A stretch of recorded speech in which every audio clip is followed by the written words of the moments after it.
아테네에서 그들을 기다리는 동안 바울은 그 도시가 우상으로 가득 찬 것을 보고 매우 격분했습니다. 그래서 그는 회당에서 유대 사람들과 하나님을 경외하는 그리스 사람들과 또 시장에 나가서 날마다 우연히 만나는 사람들과 토론했습니다.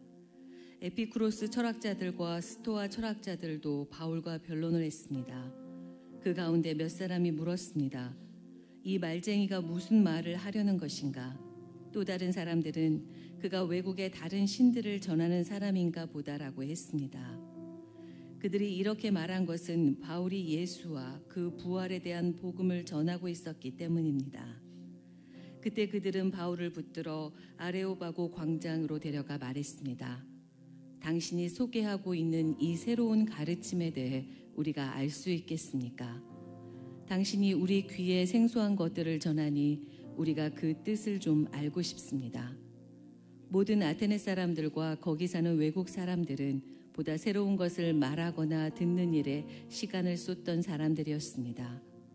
그러자 바울이 아레오바고 광장 가운데 서서 말했습니다. 아테네 시민들이여, 내가 보니 여러분은 여러모로 매우 종교적인 사람들입니다.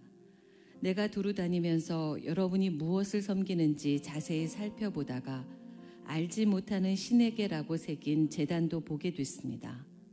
이제 여러분이 알지도 못하고 예배해온 그 신을 내가 여러분에게 전하고자 합니다. 그 신은 온 세상과 그 안에 모든 것을 창조하신 하나님이십니다. 하나님께서는 하늘과 땅의 주인이시며 사람이 손으로 지은 신전들 안에 살지 않으십니다. 하나님께서는 뭔가 부족해서 인간의 손으로 섬김을 받으실 분이 아닙니다. 하나님께서는 바로 모든 사람에게 생명과 호흡과 다른 모든 것을 주시는 분이시기 때문입니다.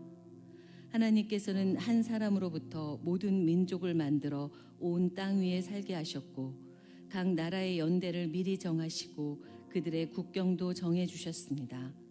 이렇게 하신 것은 사람들이 하나님을 찾기를 바라시기 때문입니다. 사람들이 하나님을 더듬어 찾기만 하면 만날 수 있습니다.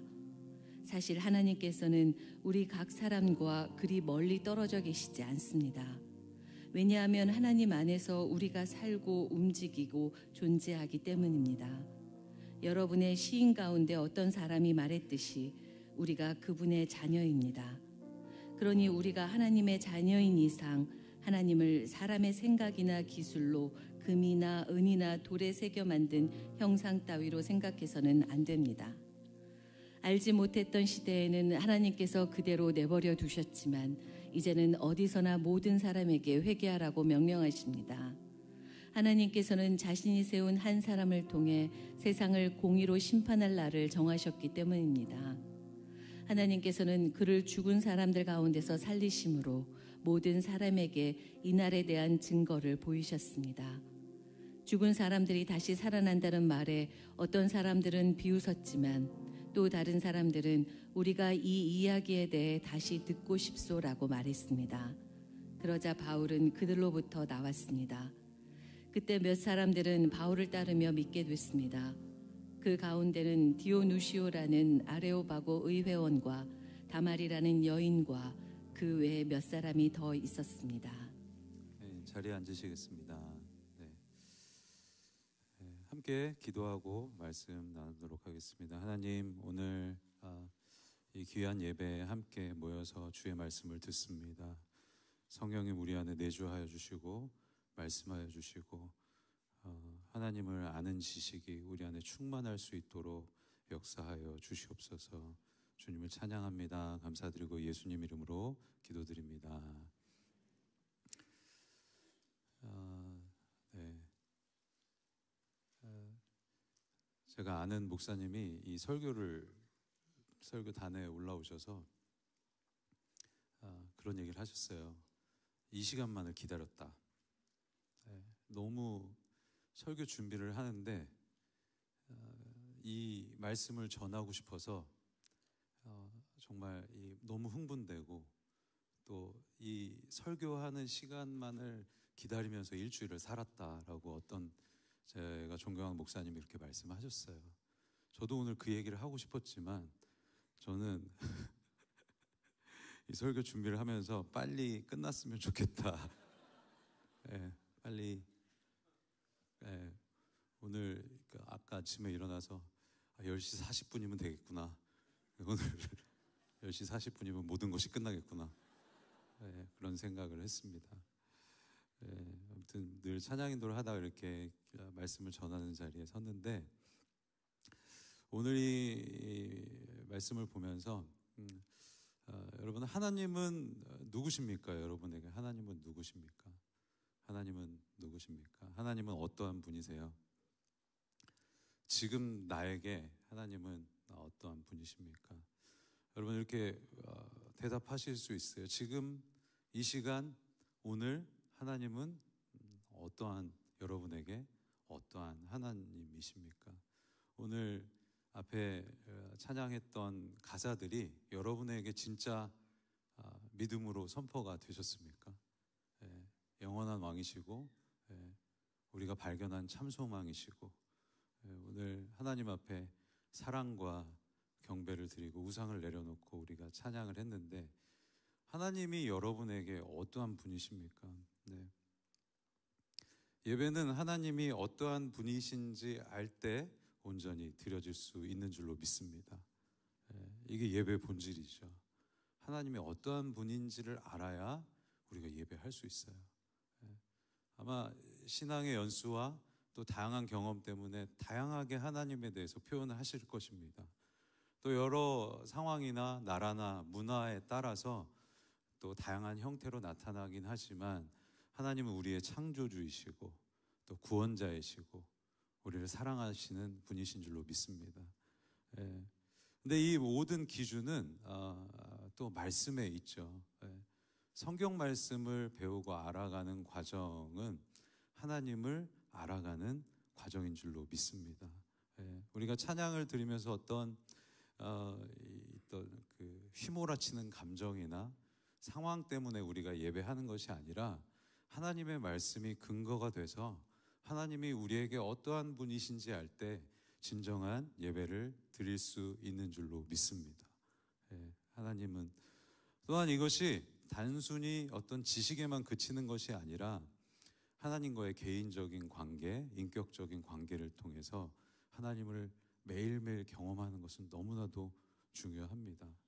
신앙생활을 한마디로 표현하면, 어쩌면 신앙생활은 매일매일 하나님이 어떠한 분이신지 알아가는 여정이라고 말할 수 있죠. 매일 새롭고 하나님에 대해서, 하나님은 또 그것을 우리에게 알려주시기 원하시는 줄로 믿습니다.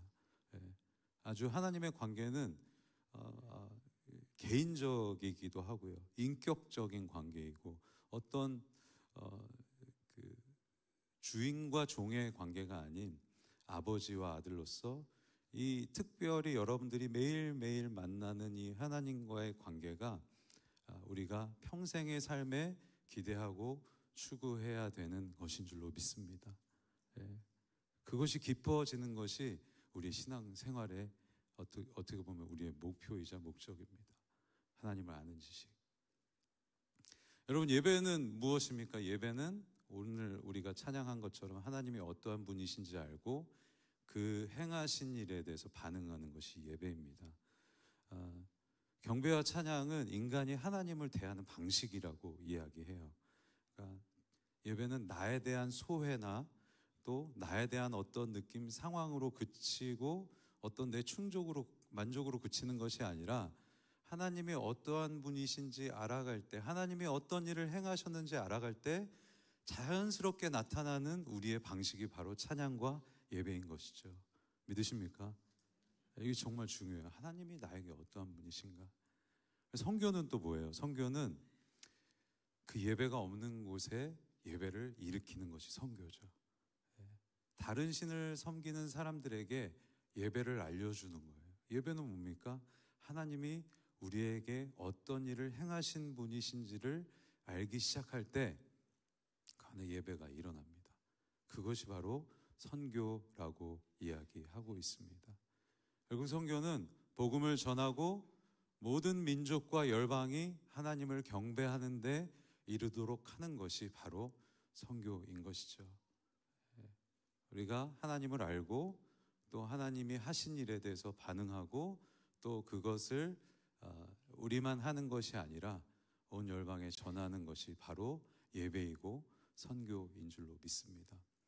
오늘 사도 바울은 2차 선교 여행 중에 빌립보 또 데살로니가 베레아에 거쳐서 이 아덴이라고, 개역 개정에는 아덴이라고 어렸을 때부터 읽었었는데 아테네에 도착하게 됩니다.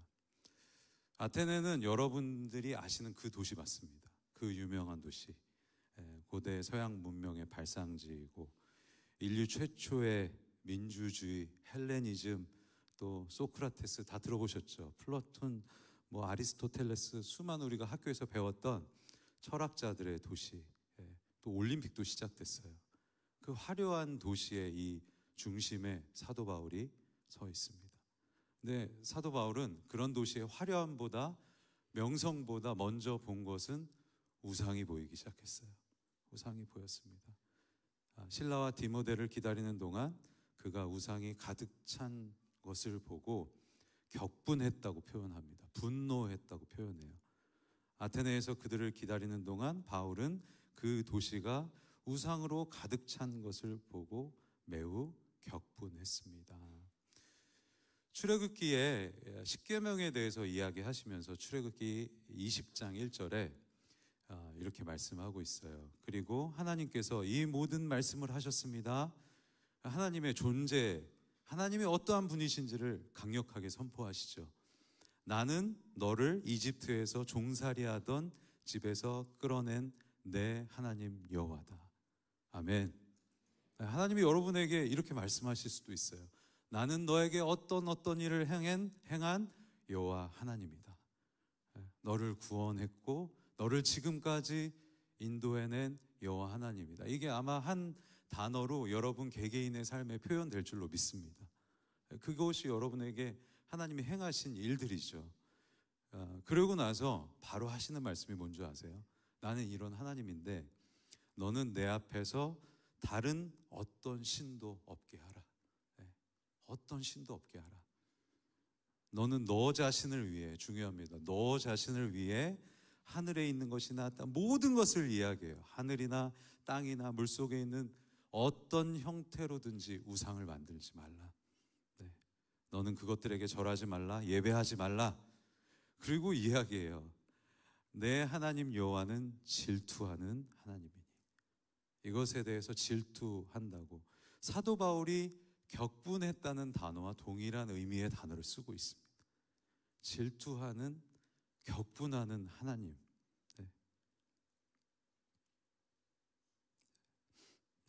이 언약 관계의 기초를 형성하는 언약 백성에게 주어지는 이 10가지의 말씀, 즉 십계명의 첫 번째, 두 번째 계명이 우상 숭배에 관한 내용입니다. 너는 어떤 신도 섬기지 말라. 어렸을 때 무턱대고 외웠던 첫 번째, 두 번째 계명이 이렇게 중요한 것이죠. 어떤 형태로든 우상을 만들지 말고 그것들에게 절하지 말라. 왜냐, 하나님은 분노하고 질투하는 하나님이라고 이야기합니다.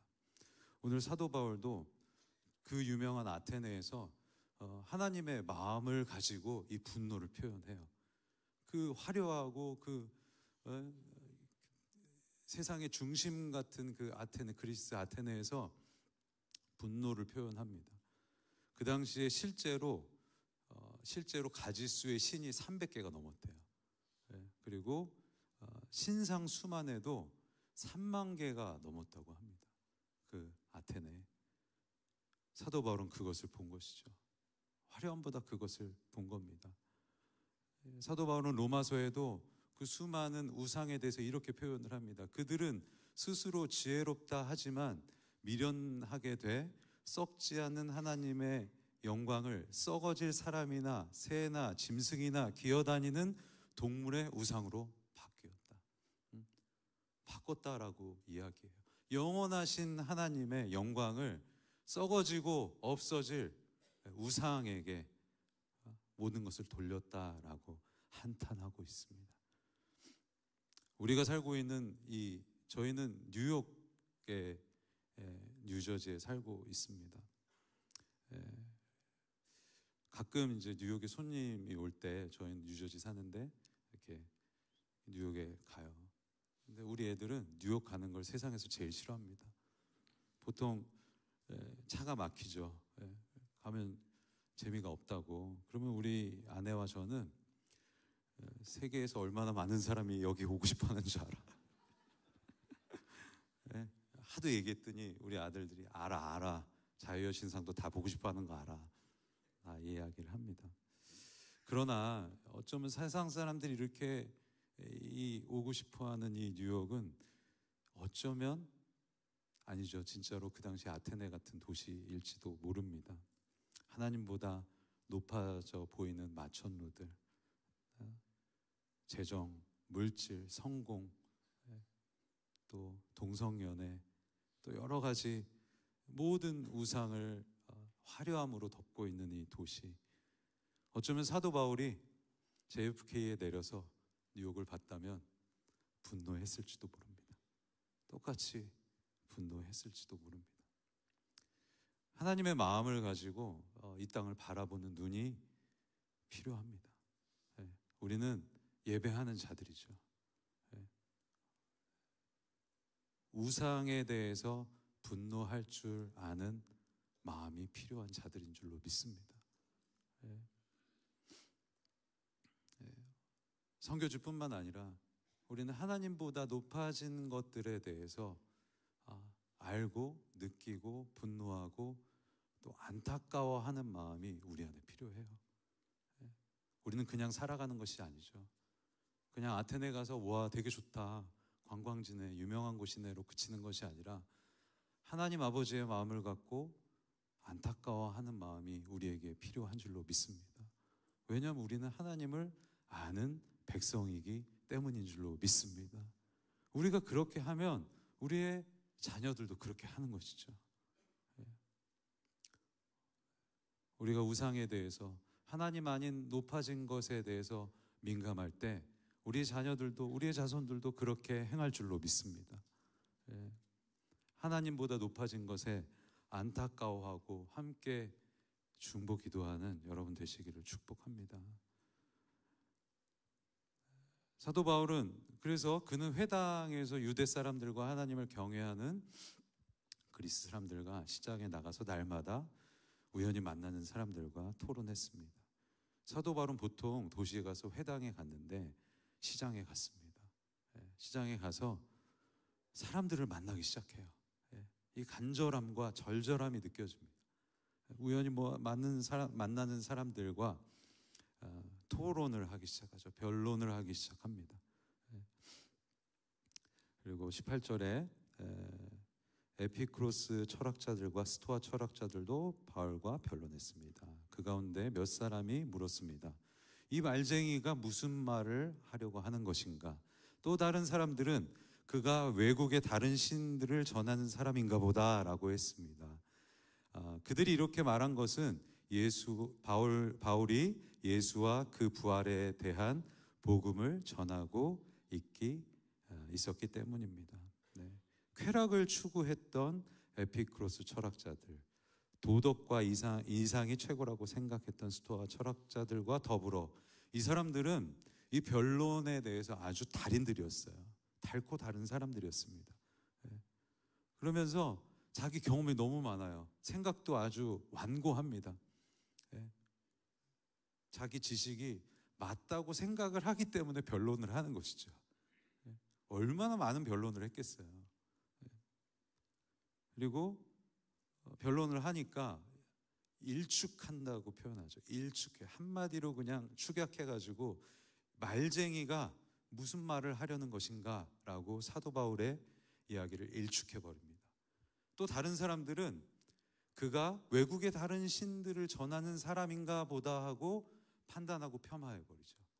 그 이유가 뭐냐면 그들이 말하는 것이 예수와 부활에 대한 복음을 전했기 때문에 이거 다 내가 어디 이방에서 다른 나라에서 들었던 이야기인가?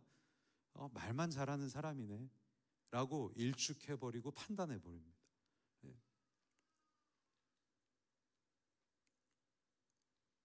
요즘은 좀 다양하게 이 복음에 대해서 다른 방법으로 일축하고 판단하죠.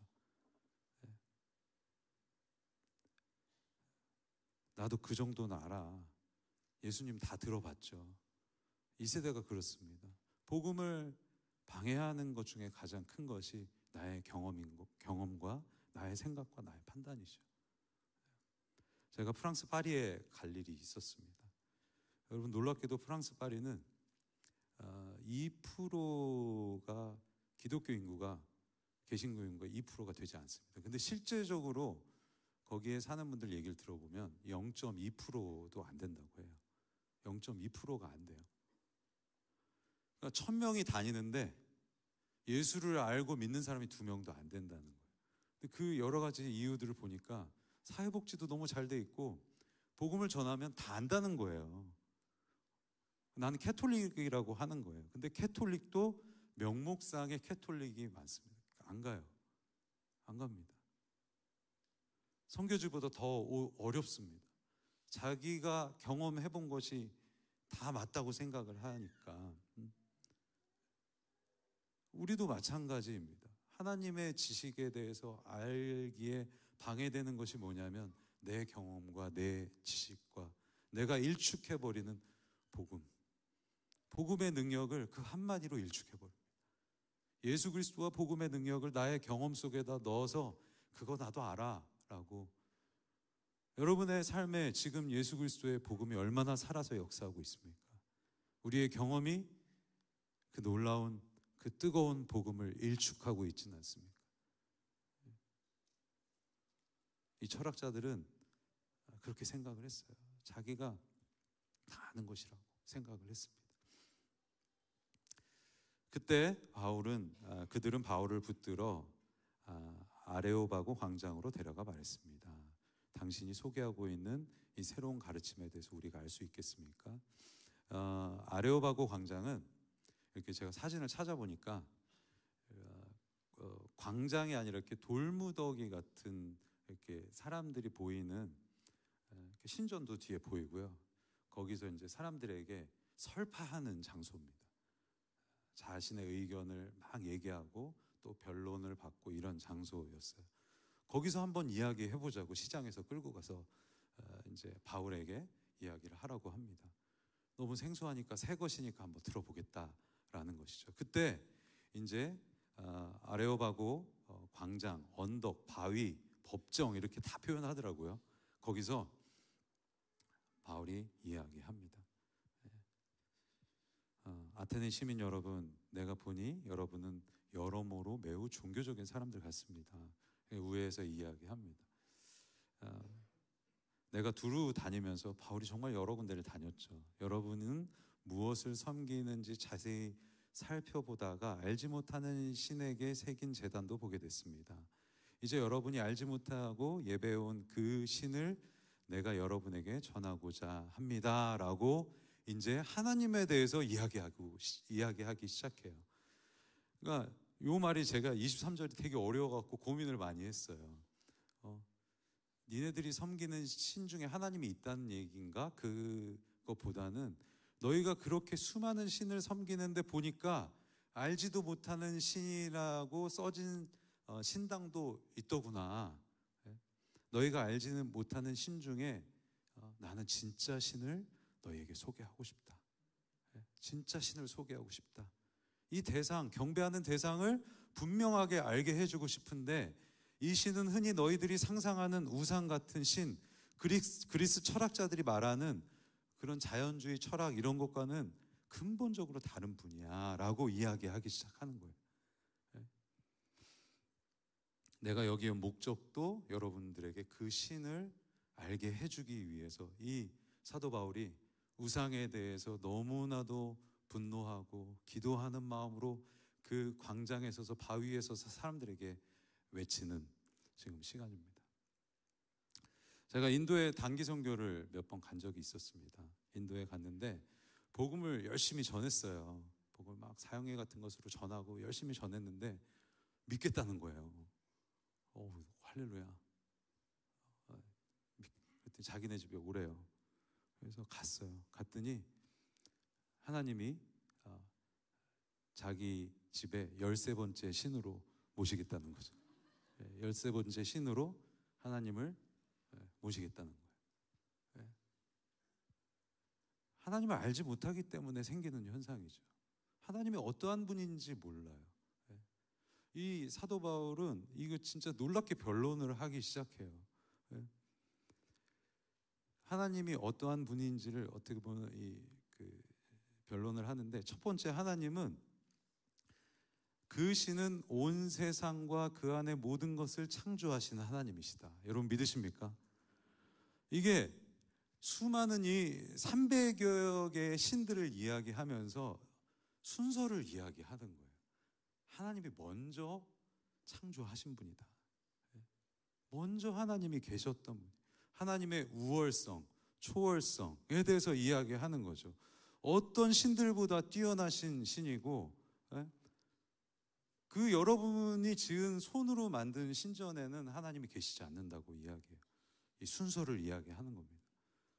인간이 어떤 만든 가치보다도 태초에 먼저 계셨고, 아무도 없었을 때 유일하게 계셨던 분, 아무도 없었을 때, 어떤 신도 이야기하지 않았을 때, 하나님 외에 이 아테네 사람들이 철학으로, 논증으로, 또 자기가 원하는 신으로 만든 것은 다 하나님 이후에 있는 헛된 신이라고 이야기하는 거예요. 따라서 사람이 만든 것은 참 신이 아니다. 여러분 믿으십니까?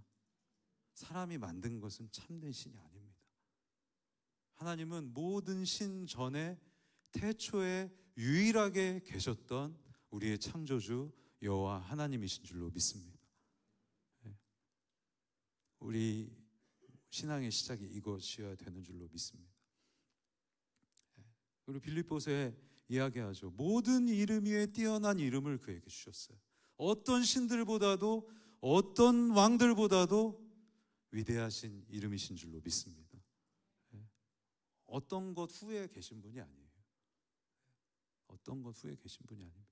두 번째, 사도 바울이 또 이야기합니다.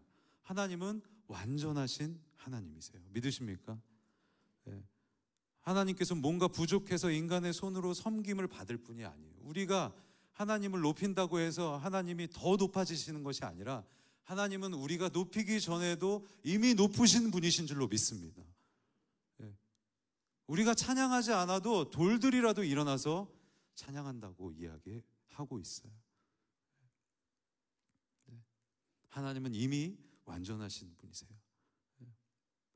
완전하신 분이시고 이미 그 본성 자체가 찬송받기 합당하신 분이신 줄로 믿습니다. 우리가 모인 예배의 이유인 것이죠. 하나님 완전하신 분이세요. 부족함이 없으신 분이세요.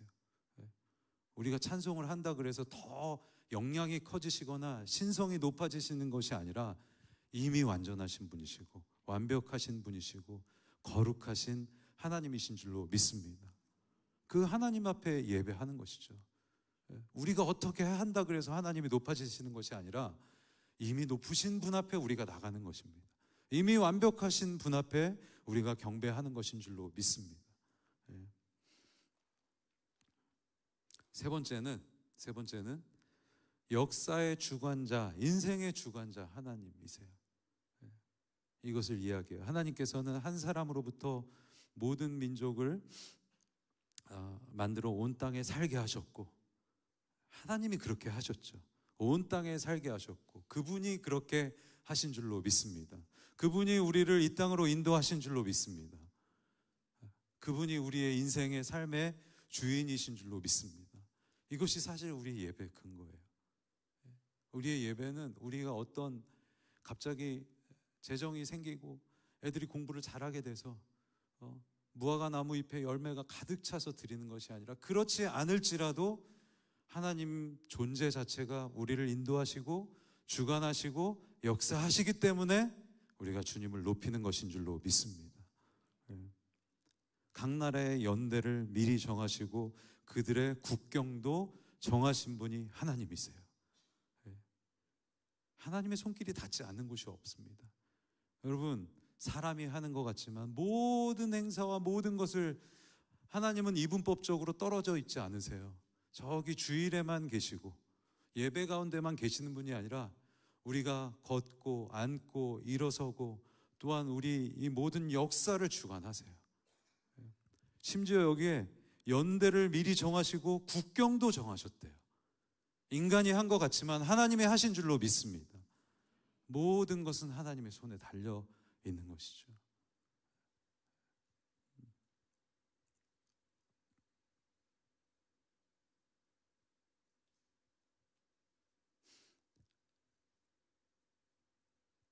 여러분, 하나님은 여러분에게 어떤 분이십니까?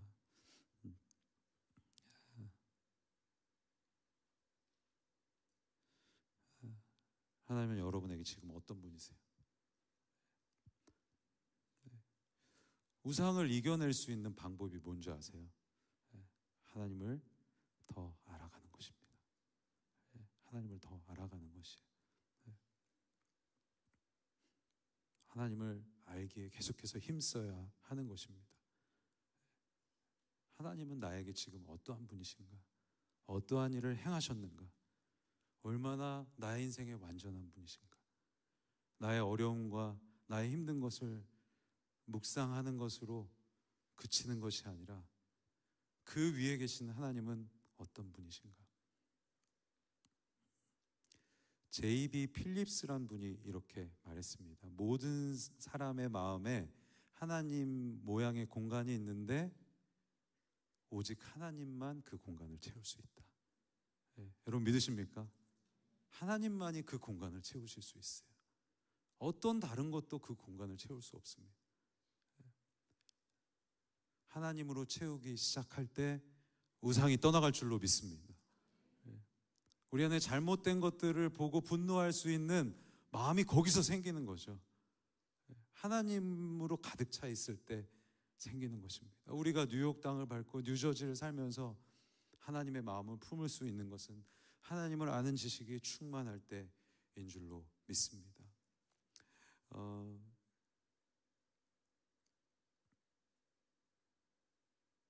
호세아서 6장에 그렇게 써 있어요. 우리가 가서 여호와께 돌아가자. 그가 찢으셨지만 우리를 고쳐주실 것이다. 그가 때리셨지만 우리를 싸매 주실 것이다. 그리고 3절 우리 함께 한번 읽어보도록 하겠습니다. 3절 시작. 그래서 우리가 여호와를 알자. 여호와를 알기 위해서 그가 오시는 것은 새벽이 오는 것처럼 분명하다. 마치 빛처럼, 마치 땅을 적시는 봄빛처럼 우리에게 오실 것이다. 아멘. 여러분 여호와를 아시기를 축복합니다. 전심전력하라고 하나님께서 오늘 우리에게 말씀하세요. 우상을 이겨내는 것은 여호와를 알기에 전심전력하는 것인 줄로 믿습니다. 제가 그런 이야기를 종종 받아요. 제가 지은 노래들이 조금 있는데 여러 곡들이 있어요. 어떤 곡을 제일 좋아하냐? 은혜로다냐? 아름다우신이냐? 근데 저는 이 이야기를 했어요. 우리 아들들에게 그런 이야기를 한 적이 있어요. 아빠 장례식 때 불러줄 노래가 있다고. 그게 뭐냐면 우리 주 하나님이다. 이 곡은 하나님이 어떠한 분이신지에 대해서 제가 쓴 곡이에요. 하나님이 어떠한 분이신지에 대해서, 하나님은 어떠한 분이신가. 저는 제가 이 눈을 감기까지, 물론 하나님이 어떻게 우리 삶을 인도하실지 모르지만 우리는 하나님을 아는 것에, 하나님 곁에 가기까지 최선을 다하고 전심전력해야 된다고 믿습니다. 그것이 하나님을 아는 지식이 우리의 예배의 깊이가 달라지게 되는 것이죠. 저는 제가 아레오바고 이 언덕에 서 있다면, 사도 바울이라면 저는 아마 그곳에 서서 이 찬양을 불렀을 겁니다. 사도 바울이 이야기했던 그곳에서 우리 주 하나님은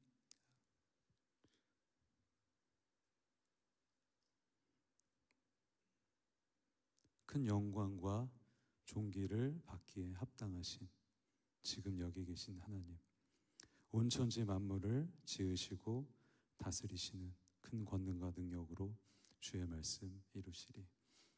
그리고 하나님의 성품은 거룩하신 분이신 줄로 믿습니다. 거룩하다 거룩하다 주 하나님 곧 전능하신 이여 하나님 나라 임하네. 주 임재하실 때 모든 만물 경배하리. 어둠 권세 물러가네. 오셔서 다스리소서. 어제도 계셨고 오늘도 계시며 이제 곧 오실 우리 왕이신 줄로 믿습니다. 여러분의 인생에 물론 다르겠지만 이런 노래들이 있기를 축복합니다. 이런 선포가 있기를 축복합니다.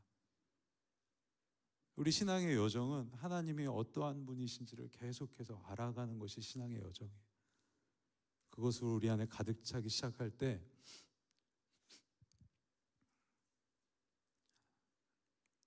하나님 아닌 우상이 우리 안에 떠나가게 될 줄로 믿습니다.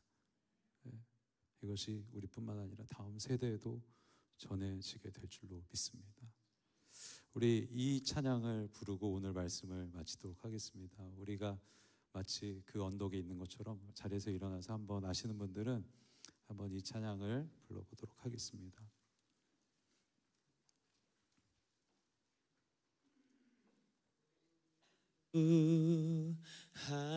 하나님 큰 영광과 존귀를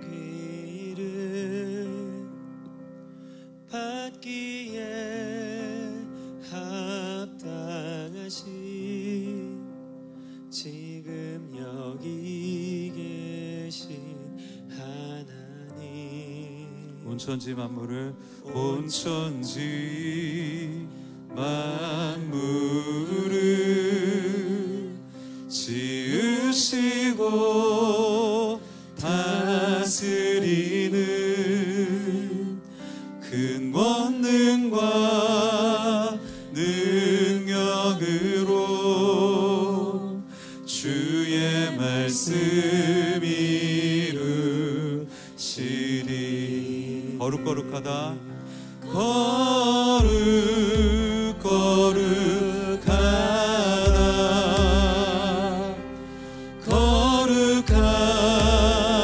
주 하나님 곧 전능하시니여.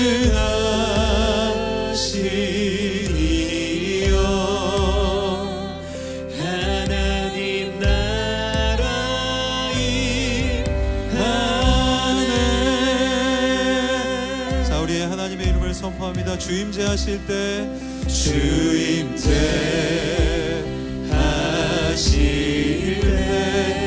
우리가 이 땅에서 선포합니다. 경배하리. 어둠 곳에 물러가네.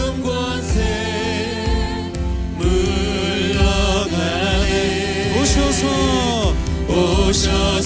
다스리소서. 자, 우리 하나님의 성품을 찬양합니다.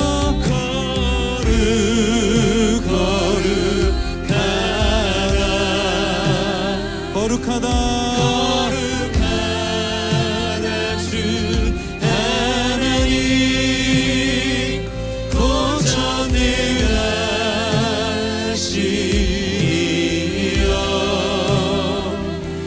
하나님 나라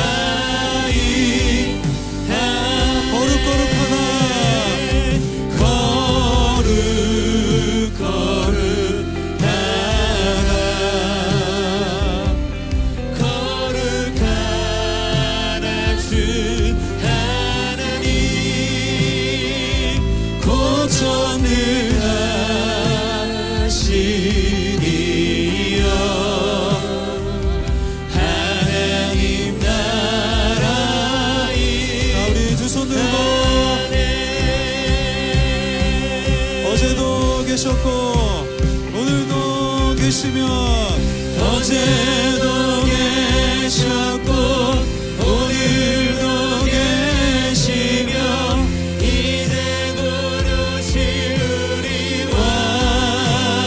자, 그 하나님은 어제도 계셨고 오늘도 계시며 이제 곧 오실 우리 왕.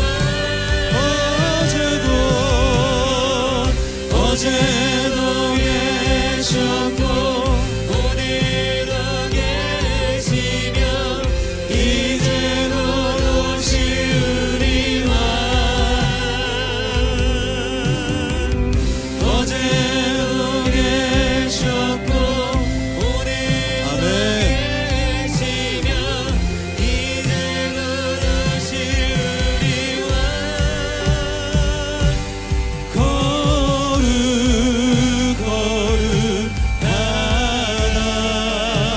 거룩하다 주 하나님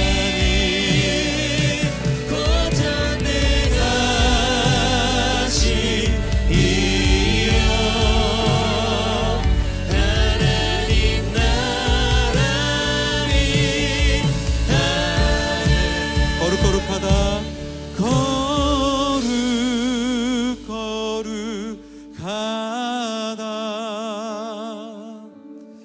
거룩하다 주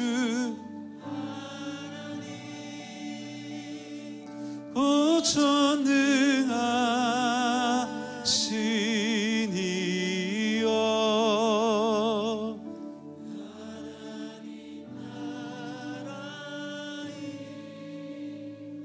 자, 우리 한번 기도하겠습니다. 우리 두 손을 들고 함께 기도하겠습니다. 하나님, 하나님으로 아는 지식이 우리 안에 충만하게 하여 주시옵소서. 하나님이 어떠한 분이신지 아는 것이 우리 안에 계속해서 갈급하게 하여 주시옵소서. 아버지 하나님, 우리에게 알려주시옵소서. 우리에게 알려주시옵소서. 하나님이 어떠한 분이신지 우리에게 알려주시기를 간절히 소원합니다. 우리가 여호와를 알기 위해 전심전력하기를 원합니다. 주님, 우리에게 말씀하여 주시고 알려주시옵소서. 나타내 주시옵소서. 우리 주여 한번 외치고 간절히 주님 앞에 기도하겠습니다. 주여, 아버지 하나님, 은혜를 내려주시길 간절히 소원합니다. 아버지 하나님, 오셔서 역사하여 주시옵소서. 주님을 아는 일에 우리가 최선을 다하게 하시고 하나님, 모든 우상을 내려놓는 저희가 되게 하여 주시옵소서. 성령 하나님, 유저지 온누리교회 모든 어둠이 떠나가고 하나님을 아는 지식에 충만하게 하여 주시옵소서. 하나님을 아는 지식에 충만하게 하여 주시옵소서. 모든 우상은 떠나갈지어다. 모든 우상은 떠나갈지어다. 오 주님, 은혜를 내려주시길 간절히 소원합니다. 아버지 하나님, 은혜를 내려주시길 간절히 소원합니다. 아버지 하나님, 오셔서 역사하여 주시옵소서. 주님, 은혜를 내려주시길 간절히 소원합니다. 성령 하나님, 우리 안에 다시 한번 내주하셔서 놀라운 은혜가 부어지는 하나님을 아는 지식에 충만하고 이것이 우리의 자손대대에 이르는 놀라운 은혜가 있게 하여 주시옵소서. 성령 하나님, 임재하여 주시길 간절히 소원합니다. 아버지 하나님, 은혜를 내려주시길 간절히 소원합니다. 주님, 오셔서 역사하여 주시옵소서. 주님, 은혜를 내려주시길 간절히 소원합니다. 하나님, 우리 안에 있는 하나님의 형상으로 만들어진 공간을 하나님으로만 채우게 하여 주시옵소서.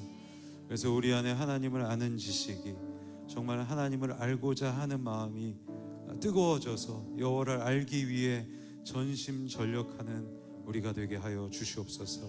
우리가 또한 하나님의 눈으로 세상을 바라보게 하시고 이 땅을 바라보게 하시고 이 땅에 있는 모든 우상을 볼 수 있는, 안타까워할 수 있는 마음을 우리 안에 허락하여 주시옵소서.